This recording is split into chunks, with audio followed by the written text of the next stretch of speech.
To be where I am now, it takes 40 years to be where I am. Because why? I need to travel, see, learn. It's not about I just graduated from culinary school, I want to be a chef and owner. That's not right.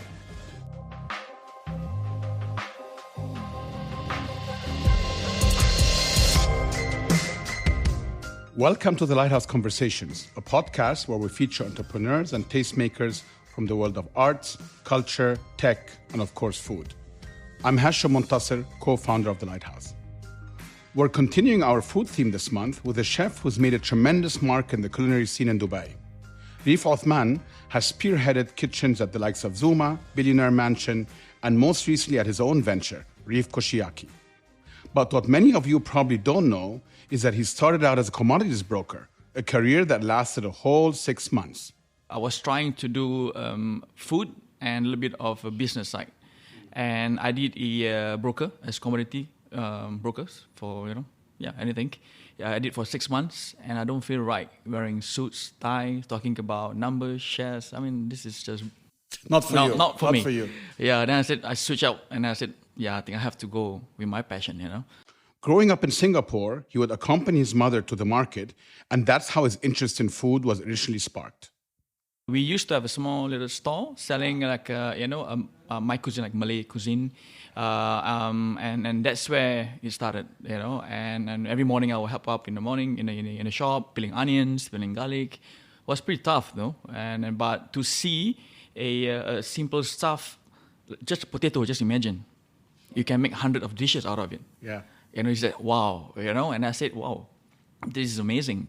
So I think, that's why I started to love about food, though. So you learned about food, but in a way, because you had a stall, so it was a commercial business, you learned about business as well, right? Yeah, of course. Because it wasn't just learning about food, you had to sell the food. Yeah, exactly. You have to make sure, the cost is good, everything, but it's... And why was it Malay cuisine? My mom is Malay, Muslim anyway. Yeah, so I think... So that's her background. Yeah, exactly. So I think that's where it started. It's not Western, it's not Italian, it's just pure like home cooking kind of stuff. And I think I see myself where such cuisine will not bring me to the next level. So in between my school, I'll go working part-time in an Italian restaurant, doing pizza. And then next day, maybe I'm doing a bit of French cooking. So, I do a few part-times here and there during my school days. So I think that's where it got me a lot of interest in F&B, And then what happened after you graduated? So you how did you start the business? So once I finished, I went into Shatek Culinary School without my dad knows. It's my mom money because my dad wants me to be in the corporate world. Yeah, so... Back to the stockbroker. But my dad running Estee Lauder company before in Southeast Asia. So that is like, and I don't like that, So I told my mom, keep quiet. Let's do this behind the door, So I did it, finish up 2 years, then work around in Singapore, Les Amis, the first French fine dining in Singapore, which the chef is a local Singaporean, flew up to France to do training and work. So back then, he was like my idol. I said, well, I want to be like him one day, where Singaporean, to be somewhere, and Muslim. Because we being Muslim, as you know, we can't touch alcohol, you can't touch pork, you can't touch a lot of... And a minority in Singapore. Yeah, exactly, yeah. So I want to bypass that and to show that, I can do it. I did a 1 year Europe tour without salary. I saved my money. Just to learn? Yeah, just to learn with my backpack. I sleep in the restaurant and I shower in the kitchen. Just, to keep me alive and work for free. But what gave you this drive? I guess I don't you know. could have stayed in Singapore and been a very good chef and earned a nice salary. And I'm not saying this in a bad way. 100%, yeah. What is that? Bring back to my childhood days. I'm a very naughty kid. To the level whereby let's not talk about it, So, but not into the jail, No, sure, but you got in trouble, yeah. But no drugs for sure, yeah. And to one point, my head chef in Les Amis was saying, "Listen, young man, I can see that you're very motivated, passionate about what you're doing. You got to wake up and do what you want to do in your life." So that gave me a little bit of like a wake-up call. And second, my dad was like, you won't go far being a chef, you won't earn good money. That gave me a little bit of like motivation too. You wanted to prove him wrong. Yeah, exactly. Like, hell, all right, I'm going to prove you. So along that line, working with all French chefs abroad, all Michelin star coming to the hotel, And I just want to see myself, whereby back days, a lot of things are all imported from France, from Italy. And I want to see how asparagus grow. How do they hand dive scallops? I want to see all this, And that, I say, okay, listen, I'm going to save my money up. I'm going to travel. Because learning from books, looking at cookbooks, looking at such things in the television is not the same when you go on field. And you start to understand soil, the sun, bees, everything in the nature. How it's all connected. Yeah. Exactly, and how things ship around the world. As he wrapped up his year in Europe, his former chef from Raffles asked him if he wanted to explore an opportunity in Dubai at the Burj Al Arab, which brought him to the city in 2004. Well, Burj Al Arab, 1 year, it was my contract, and I told my chef, so listen, I think this is not working for me. Back there's no Burj Khalifa, there's no Mall Emirates, there's no Dubai Mall. You just imagine, it's pretty painful, And I said, no. I went back to Singapore. Obviously got married, and I run a restaurant, a group chain that I run for a while, for about 3 years. Then that's where Zuma knocked on the door, right? So yeah. And you came to Zuma expecting what? Because obviously we all know Zuma now with a major success. Yeah. Back in the day, it was one of the first. So I was here as well. I arrived in 2005, and I worked in the IFC. So I remember the opening of Zuma, and people weren't sure. Those types of level restaurants haven't been here yet. And it became an explosion, an absolute roaring success. So tell us a little bit about your experience there. Yeah, well, I guess I got appointed at 2009. Yeah, I was with them, and it just opened about a year and a half as a chef. Back then we have, of course, the chef Colin was there, and just tagging along with him, and yeah, so I got the new role, taking over Zuma, running Dubai, Abu Dhabi, Turkey, Middle East. Amazing. Opening the Miami. The last project was Zuma Rome. So and of course my aim to be in there to understand the fundamental of the business, because how can they be so successful? Yes. Why? And Zuma Dubai especially. Yes, it is. Out of control success. They are the biggest revenue provider in all of Zuma Group. Yes, and they're the biggest. And me myself, like I said, every day we have a lot of complaints, about food, quality, the sauce is not right. Then I bring back to what I have learned before, those days in an American chain, because Americans are good in standardizing. Yeah. So that's why I say, okay, crack on. So I just revise the recipe, revise all the recipe, just putting it all in line, and keep on taste until to be where they are now. 10 years later, Zuma's probably still, one, if not the most successful restaurant in Dubai. It's timeless in a way. And this is not just about the food, which has obviously been excellent, but the whole atmosphere. The interior design, the feel, the music, the bar, everything works well together. Yes. And Rainer, he's a chef as well, and he's been working in Japan. So he put his heart and soul in that place as well, Reif led the kitchen at Zuma for 6 years, and this is when he felt it was time for a change. I'm very, very, very proud, and I'm very happy that I make Zuma to be best restaurant in the world, 100 best by San Pellegrino 100%. For 4 years in a row. So for me, that's the biggest achievement. Whereas back days, if you remember, it's hard to bring things from Japan. It's not like now. Not like now. Those days it's so tough. There's one period of time there's a tsunami and radioactive. I can't bring anything from Japan because of radiation. I agree with you. I'm fortunate enough to be able to travel quite a bit, and I don't think I've seen many restaurants like Zuma Dubai, especially at the time when you were there, where literally everything was coming together in a certain way, so consistently for so long, despite the fact that it's completely packed every day of the week. Yeah. So that must have been an amazing experience for you. And I think after 6 years, as you know, I said enough for me. And I need to spend time with my kids, because being in Zuma, I would say all-consuming. It's like flying everywhere. I don't see them, and I need to see them at this stage now when they are still young. When they are like teenage, I don't care. But now it's like or they don't care. Yeah, exactly. They don't care about us.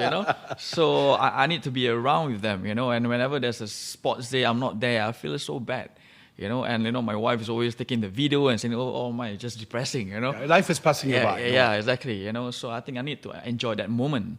And of course, I'm on a very good position in Zuma. I'm running, basically, like I'm running the whole entire outlet, But I want to talk about this because it's a very difficult position from which to leave. I mean, so you must have had a high degree of self-awareness, because when somebody is doing so well in a certain position, it's very hard to step back and say, you know what, I need to step back. I need to consider my family. It's something we like to talk about, but in most cases we talk about it rather, but we don't do anything about it because you're doing very well. And every year you find a reason to stay longer. So how are you able to pull the trigger? I think at the end of the day, I was like, one period of time, I was like sitting in the balcony, and I was thinking myself, I'm a chef. I'm not a businessman, and I want to show Dubai what I'm good at, not just doing on what I'm doing now. I'm on my comfort zone, good money, good salary, good package, my wife happy, everything happy, but I'm not happy. I have to make myself happy. I have to love myself, 100%. Before I love someone else. So by doing that, I say enough. That's it. Because at the end of the day, Zuma, Rainer, give me a lot of freedom to do whatever I want. The menu now, I would say like 40% is mine. Yes. No, I know that very well. 40% is mine. So and not only Dubai, even around the world, across the world, they're having my menu, and I'm happy with it. 100%. Yeah. So and it's not enough, because I don't show my French cooking, I don't show my Italian cooking, I don't show my other side. Because Zuma is they are doing very well because why they believe in the flavors what Rainer wants, and I understand what he wants. But nevertheless, I need to show a little bit of do my own thing, a little bit of here and your there. Flavors, your background, your ingredients. But and he said this is nice, Reif, but it's not for Zuma, and I understand that. So you wanted to have that versatility and flexibility. Yeah, exactly. So we're fast forwarding to today. I must tell you, Kushiyaki, your current restaurant in Dar Al Wasl, which I'm sure you'll describe better than me, but let's just say Japanese street food. Is my son's favorite restaurant in Dubai. He, it claims to be very picky, but whenever he wants to celebrate anything, this is where he wants to go. Oh, nice. Bless him. It means something to him. It means something to us. So I feel a lot of what you've just described came together there. It's your personality. You can be more. You have less guidelines as opposed to a big group like Zuma. Yeah, yes. I think I had enough of doing high end, and I think Dubai needs a little bit of mid market. And I think this is what we need to show and give to the society. And of course, obviously, me traveling around Japan most of the time, and nevertheless, so I was like in Dubai, I was like always looking for affordable, good food, good food. And I said, hey, hang on, why not? Let's do it. So that's where Reif Kushiyaki born. And how would you describe the menu and the elements you wanted to bring in?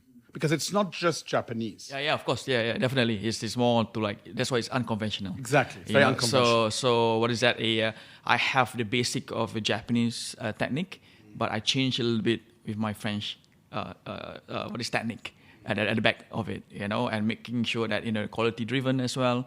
Nothing is cheap, make sure it's always quality, spot on price, and spot on of taste. And bottom line is the umami that I'm looking for, which is salty, sweet, and sour, where it's all everything in your mouth. And on top of that, you can see I have a little bit of a Singaporean dishes that I have. That's where I'm coming from. I think to showcase that I'm from Singapore, and for them to know that this is the real Singaporean dish. Yes. Rather than I do something out of it, whereby some chef wants to okay, this is my style of cuisine. But I say, no, man, you have to show your cuisine, who you are. So I'm born and raised with this food, and I'm sharing with you. Although less than 6 months old, Reif Kushiyaki is already leaving a mark in Dubai's F&B scene. When we come back, how Reif plans to take his restaurant global and how he views his legacy. Stay with us. Hi guys, I wanted to share a little bit about The Lighthouse, from where we're bringing you this podcast. The Lighthouse is a restaurant, concept store and activation space, all rolled into one at Dubai Design District. From time to time, we'll share more information about what's going on.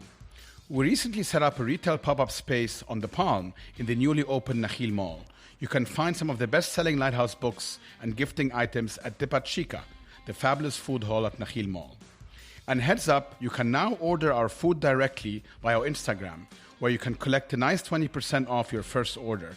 Just go to the lighthouse_AE and click on the link in our bio to find the option to order food online. Welcome back. I'm Hashim and you're listening to the Lighthouse Conversations with our guest Reif Othman, founder of Reif Kushiyaki. Having made his mark as one of Dubai's most celebrated chefs over the past 15 years, Reif is currently putting his weight behind his newest venture, where he's not just worrying about the food, but also about the business. I think on the business side, I'm not too worried because luckily the broker side, financial numbers, I understand. And working with Zuma, it's all about numbers as well. So you feel you've learned that as well? Yes, exactly. A bit here and there. And nevertheless, doing a lot of openings around, talking with the entrepreneur around me. So I understand a little bit how to run a place. A business. Yeah, a business. And yeah, so it's not easy, but it's fun. How long have you been now running this new restaurant? 4 months now. 4 months. 4 months. Yeah. And what's the what have you learned in those 4 months? I would say nothing is impossible, and it's not tough at all for me. And that's why, I opened a small place, less headache, less stress, and I don't have to think about a lot of things, But is it less headache and less stress? Because if you're a perfectionist, which I think you are, you still care about the details. So you might have less tables to service. Yes. I don't know. I think it's probably a fair amount of headache. Yeah. I mean, definitely. But I let it go. Okay. Yeah, I have to. As much as I have my own OCD at home, I have to make sure I balance. But I'll do it myself. But now the boys starts to know what I like, what I don't like, and I always point at them and I say, I don't want this to be like this. I want it to be like that. Keep on telling them, and get in their head. Okay, Chef Reif is here. It's working. Yeah. And this is remarkable because you told me this, which is very unusual for F&B.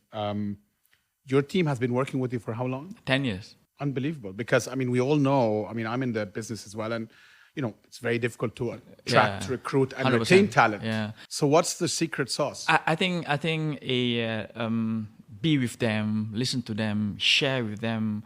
I share all my knowledge to them, and I'm very, very, very, very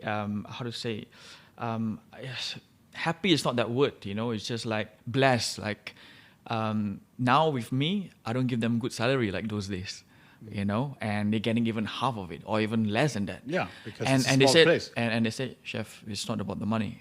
We're happy to work with you. This is incredible. Wow, that is like wow. I can say much. So that's why in my heart, don't worry, I'll take care of you. They trust you. Yeah, but also over 10 years, they've seen the ups and the downs. Yeah, of course. And they know that you will treat them like family. Yeah, 100%. When I was running Zuma, I have all my team as part of my family because they are the core. My success is their success. It's vice versa. It's not about me. It's wrong. It's them to make me where I am. Because why? I've been traveling around, I always pick up a phone, make sure don't screw it up. And they put a point, and that's how I feel, when I feel them, back days I have 89 staff in the kitchen. And every staff, I know their birthday, I know their anniversary, I know when they need to go back home for vacation, and I know when they are ups and downs. So for me, I can pick it up from your face and the character. Let's have a coffee. Tell me what happened. So you just imagine, So you're part their boss, part mentor, part therapist, part father, part mentor, part father. Yeah. It takes a lot of toll. So what do you do to de-stress? Because that's small or big. That's a lot of pressure day to day. What is that? Me, I just spend time with the kids. I think that's a balance. Yeah, that's a balance. When straight up home, everything switch off.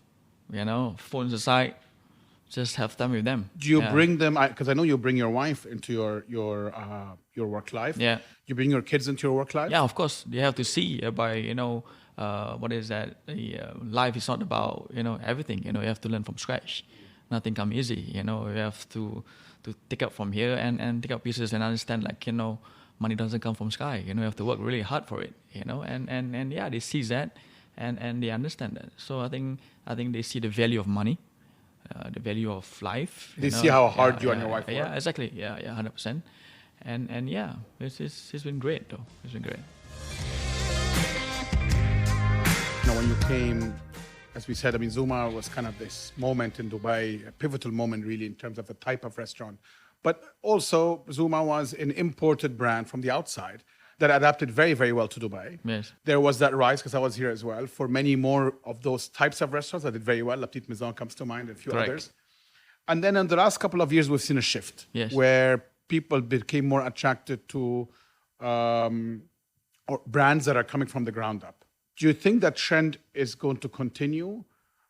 And also, what would it take to have more of the Kushiyakis versus the Zumas in the world? I'm not saying you need one or the other, but if that is what consumers want, something that's pricing that's more accessible, led by a chef or entrepreneur, right, from the ground up, it speaks to the palate of Dubai people. It's going to take some time though, because till to date, as you can see, still a lot of investors bringing top brands in Dubai, bringing a Michelin star in Dubai, and they already see that this trend is done. So why do they keep still making that mistake? I think they have been I might say they've been fooled by consultant or investors, or I don't know. I mean, I think they see this coming, and yet let's go for it, and they sell the brand, and they don't think about Dubai doesn't need that. And I would like to see Dubai or any entrepreneur or any investor to create their own brand. Exactly. But it's very hard. Yeah. I mean, you open your own brand. You're a celebrated chef. You have a very strong brand. What would you advise other maybe younger chefs that don't have that kind of knowledge or name in the market, or young entrepreneurs? I mean, I think first of all, I think they need to know what Dubai needs, the market, the taste, the palate of Dubai, who you want to cater to. That's the main priority thing. As you know, Dubai is not like other country. We are running in a winter business. Correct. But me, I'm year-round business. Correct. I want to make sure that my winter is well and my summer is well. If I were to think just winter, then forget about it. If you think that, some chef is always about ego. This is my cuisine. This is how you're supposed to eat. No, you can't. You have to understand also the consumer. You have to understand also the investor, whereby you're putting a lot of money in the restaurant, making sure that they make their money back. It's not about one-way traffic. It's about win-win situation. These are little things whereby, people need to see as well. Nevertheless, a lot of entrepreneurs who are coming in, throw the money and just do everyone copy. Correct. This is not right as well, So there's lack of creativity in the market. And for the young chef who wants to be a chef, they need to travel. To be where I am now, it takes 40 years to be where I am. Because why? I need to travel, see, learn, and everything. It's not about, I just graduated from culinary school, I want to be a chef and owner. That's not right, because you didn't know everything, So it's all, these days, it's all about fame. I'm sorry to say. The chef is in television, I want to be a television chef. It doesn't work that way too, So, yeah. And where do you strike the balance? So there's celebrity chefs around the world, as you well know, that have opened in many places, including Dubai. And at some point after restaurant number, I don't know the number, but let's say 20, 25, 30, they're lending their names to these restaurants and they start doing less and less well because it doesn't feel authentic anymore. So assuming you're at the beginning of your journey, hopefully, inshallah, where do you see, are you concerned about this? That at some point your name is on restaurant number 12, for example, somewhere around the world, and you're not able to be there physically anymore, and it doesn't feel the same way Kushiyaki feels? Yeah, what is that? Yeah, the whole idea of having Reif Kushiyaki is to make sure that I duplicate everywhere and around the world, which, I want to leave legacy. I don't leave memory, where, they don't need to have me to be in there. The food speaks for itself, that this is Reif. And how do you do that? You franchise it out? Franchise, definitely. Okay. So that's my next model of And business. How do you keep the quality high in a franchise model? Well, I guess, as you know, I have good people around me, and I just delegate them, give a little bit of percentage as an ownership, listen, run it, and take it from there. Okay, so to our audience here listening, anyone who's interested in open Kushiyaki around the world, they can get in touch with you. Definitely, definitely. And you plan to, is your idea to stick with that one brand or diversify in other? Yeah, I have 2 more in my head. Okay. Yeah, I want to do Next will be a plant-based restaurant. Plant-based? So, plant-based, okay. basically purely vegetarian, in my take. Not those typical, like what they're doing now, but I have my own direction. What's the second idea in your head? Second, I want to do a Chinese cuisine. Oh, interesting. Yeah. I can't think of a single good Chinese exactly. restaurant. That's the point. You have your Hakkasan. I'm going to the mid tier of my Chinese. Correct. So this is the aim. So I don't know. I'm just trying out, filling out, and see how it goes. I just Reif Kushiyaki just opened for 4 months. I just want to take it slow for now. And then next step is to go to London. After London, then I'll do a franchise. So why do you want to do London yourself first? London, I think, is the hub of everywhere. The entire world. Yeah, exactly, the entire world. So is Singapore in some ways. Why don't you go to Singapore? Southeast Asia is a bit different. Whereas in London, you capture everybody. London, Paris, this is the hub of business, where everybody flying everywhere. Let's pop by London. And London has always been a city for food. Why not New York? No, I want to go to London, closest to me. Speaks English, easier, and quality. Getting Japanese products is easy as well. So everything accessible. So I think after London, and obviously the moment I tap on Europe land, my value is higher. How do you feel about technology coming into food and restaurant space? We are seeing virtual kitchens. We're seeing a lot of delivery. We're seeing people using apps. Is that something you embrace? No, not at all. To me, I hate delivery. You hate delivery? Yeah, I hate delivery. I hate all these apps. I have to be honest, No, I believe you, but it's there. But what is that? Nevertheless, as you can see now, consumer don't really bother what they eat. They just want to sit back and relax and enjoy a piece of pizza. Doesn't look like pizza. A nice fried noodle, not a noodle anymore. So these are the things whereby the consumer doesn't know what they want at the end of the day, and they portray themselves that it have good food, but they're not. So I don't really fancy delivery at all. No, I think you're not the. Many chefs share your view. But the reality of it is, if you look at the restaurant, the delivery part is becoming bigger and bigger. Can you go against this trend? What is that? That's a tough one, though, because it's been, as you can see now, it's everywhere. Exactly. Yeah, I can't fight, I can't fight. But what I could do is that in my restaurant, I don't do takeaways. You don't do? I don't do takeaways. And at the same time as well, if you want to have a good food, you have to get up from your couch and go and enjoy your meal, and that's what it's all about. Rather than let's say now my food serving hot is pretty nice, but then reach to you, it's just not even lukewarm, and you said, this doesn't taste right, And I have a lot of people who are having a lot of issue with deliveries. They said, I found hair on the food. Like, how can you judge? Maybe it's your hair, and end up, you don't pay nothing for that delivery. You think it's fair? It's not fair. And it's the food is not here for 30 minutes. Cancel the order, whereby it's already on the way. There's a lot of hassle. So why you still want to do that? Yeah, my personal feeling is like everything else. Maybe it will moderate. So there will always be people that hate delivery and hate food being delivered, and purists like yourself, and there will be others that don't care as much. Yeah. Therefore, what we always tell people is, we are happy to deliver it to you, but understand that the quality of what you're getting may not be identical to obviously being in a place. Also, for humans, in my view, you want to connect with others. So eating in a restaurant is not just about the food; it's also about connecting and the whole experience. Yeah, exactly. But I think you're always going to have two types. I don't mind to do a delivery of maybe just a salad, because that's safe. Right, things that you don't feel are compromised. Yeah, exactly. I'm okay with it, but when it comes to hot food, such things, I rather stay away. Poke bowl or whatever, it's easy. It's cold or whatever, but not sushi, not maki roll. We don't know what kind of box you have. If it's chill, these are the things that we need to look into it. But that's what the consumer wants these days. What can we do? You can't fight the consumer. But you just need to believe in your brand, need to believe in what you're doing, and focus on it. I think that's about it. Reif is also hard at work at giving back. His current philanthropic initiative is the CR Hope Foundation, focused on school children in Zanzibar. The kids are very pure, and they pull me not because they want money. They pull me because let's play football. And you see the ball is made of something else, and they're still happy with it. And even some little kids pull me and tell me stories from their storybooks. So I said, I want to give them back. And the school just opened 3 days ago. I'm very happy. Congratulations. Yeah. It's 3 years of making. Amazing. It wasn't easy to raise. How many kids enroll? Right now, the nursery, we have 34. Okay. After that, and we're going to gradually put in the primary school.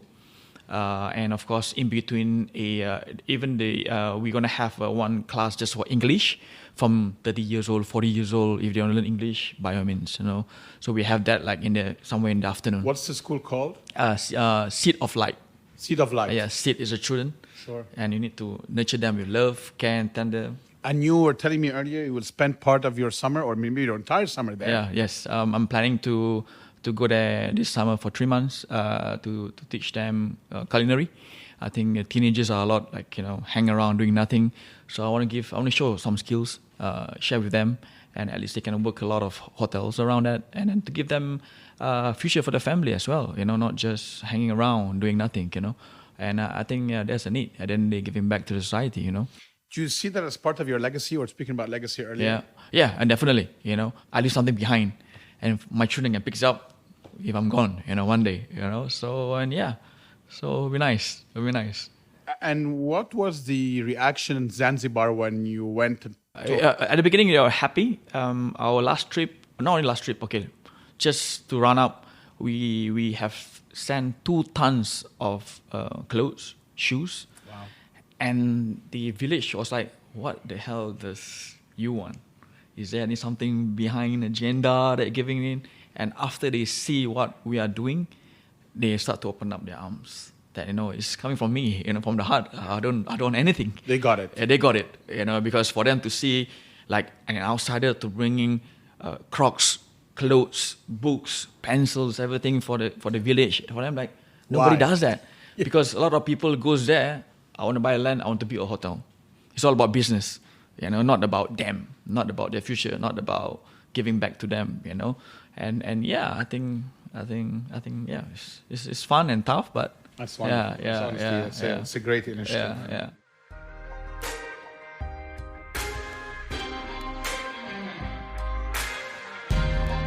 Thank you so much for listening to this episode. And if you've enjoyed it, we'd appreciate it if you'd give us a review, as it helps more people discover the show. The Lighthouse Conversations is brought to you by the Lighthouse in D3 and is hosted by me, Hashim Montasser, and produced by Chirag Desai. You can find all our episodes for free in your favorite podcast player, as well as on the web at thelighthouse.ae/podcast. We'll see you in 2 weeks.